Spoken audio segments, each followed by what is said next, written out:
So conference this week, we want to start with a little review of this semester. So we're studying The Heart of Yoga by Desikachar. And we're looking at not just our own history and lineage of Ashtanga yoga, but also of yoga itself. So we have a little more depth to our practice when we understand the basics and our history, where we come from.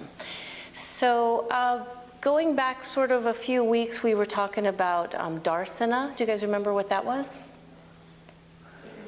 Yes, exactly. So that's when we come to our mat, that this winds up being the one place for us where we actually see our own reflection, where we're able to look at ourselves and get glimpses of who we are.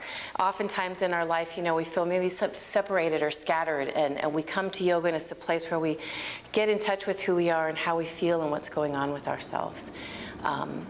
We also talked about last week the idea of vidya and avidya. What was avidya? Kind of the roots of the tree. Incorrect perception. Exactly. So when the roots of the tree are not good roots, they are incorrect perceptions. And then, of course, vidya is correct perceptions. So we know that constantly throughout our days, we're thinking. The mind is always going somewhere.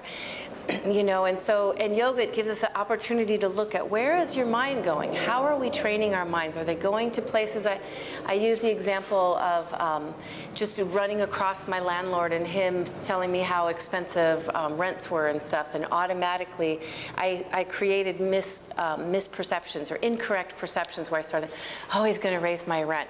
Oh, it's going to be really expensive. Oh, I won't be able to afford to live here. Oh, where am I going to go with my 2 dogs? And so I kind of played this out as sort of a fun example, but of really what we do all day. You know, and either we go to vidya, which is some correct perceptions on things, or we can totally make a mess of something that perhaps we were saying last week, perhaps isn't even true. You know, sometimes we tend to go that direction. So last week there was 3 vials of medicine that we come to yoga to help us with misperceptions, and those were tapas, svadhyaya, ishvani pranadhana. So what was the first one? Tapas is what? We're going to do that today. We are going to sweat, you guys. We're going to sweat in our practice today. We're going to do some cleansing, and at the end of that, we're going to feel a little bit like we got rid of some toxins, both physically and emotionally. And then svadhyaya is what? Every Pacific Ashtanga Shala student knows svadhyaya.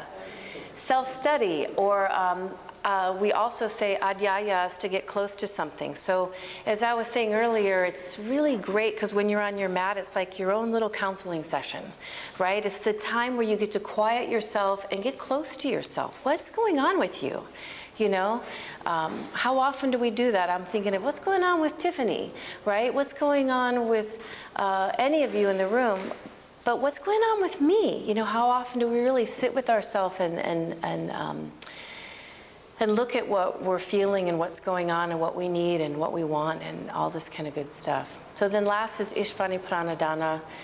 This one translates into being one with God, looking at all your different spiritualities. We can kind of boil this one down to, it's just surrendering, right? Surrendering to something bigger. So last week we talked about, even within the physical practice of yoga, there are times where you need to surrender into an exhale, into a breath, or surrender into letting go of muscles rather than always just contracting muscles.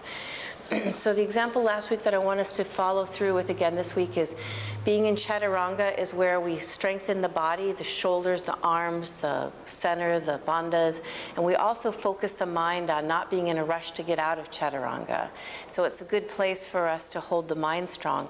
But then we move beautifully through vinyasa into up dog, where we're going to release, surrender, let go of the glute muscles. That was what we were focusing on last week, right? Let go of the glute muscles so we can stretch the psoas muscles we've been studying, and letting go of all the emotional stuff that gets held in those large muscles along the spine.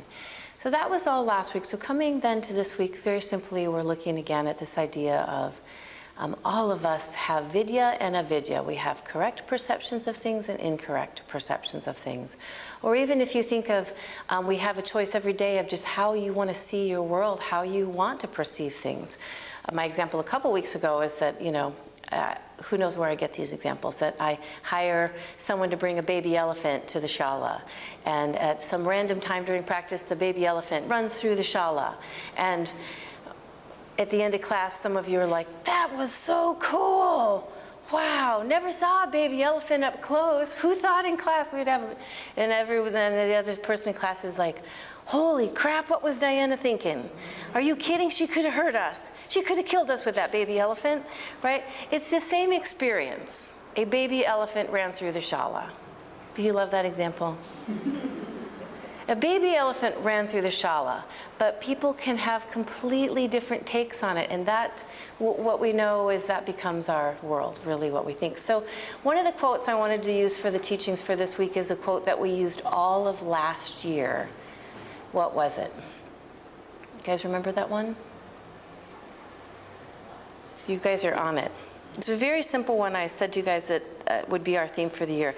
The quality of your mind becomes the quality of your lives. So we realize our thinking every day, if it's stressful, if it's poopy thoughts or whatever, all of a sudden you wake up one day and you're like, my life sucks, right?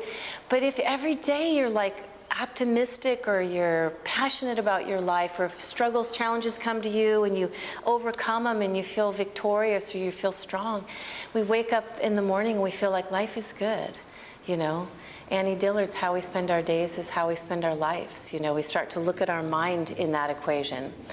So, so this week what I'd like to ask you to do is to be the observer of your mind off your mat. So we know that's our job on the mat, is to be in our little counseling session here and observing ourselves. But I want you guys just to have this thought come up maybe when you're at work, you're on the phone, you're driving your cars, you're interacting with your families, with your partners, your friends, you go out for coffee. What is your mind doing? Segment like little pieces of your day and just kind of follow the mind. Svadhyaya, your own self-study of yourself. What is your mind doing? By the time maybe you get to the end of the day and you're about to fall asleep, do an assessment of where did your mind go today? And see if your mind went to places that were filled with avidya, correct thought, or perceptions that were positive for you, or just be mindful and think how many times during the day where you're letting something kind of run you, that perhaps was or wasn't true. So we'll end with our quote for this week, which is by a French gentleman, de Montagne.